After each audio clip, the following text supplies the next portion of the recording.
Good morning, Lijen. Good morning.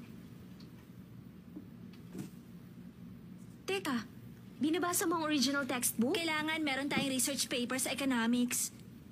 Pero ang sabi ng professor, ito ang babasahin. Bale, wala naman kung tutusin. Naisip ko lang naman na ang professor na katulad ni Franklin may pagka-stricto. Kaya naisip ko na basahin na rin ang librong to. Pag marami kang nabasa, marami kang may sasagot sa tanong niya.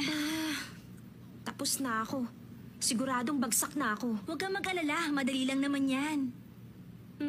Siguro ganun na nga. Ito lang naman ang pinababasa niya, di ba? Ang totoo nga niyan, ikaw lang naman talaga nag-aaral, karamihan hindi. Pumapasok lang sila para makipagsosyalan. Pag hindi kotse ang pinag-uusapan, payabangan ng bagong bag at kung hindi, syempre mga bagong damit. Alam mo ba si Shenwei?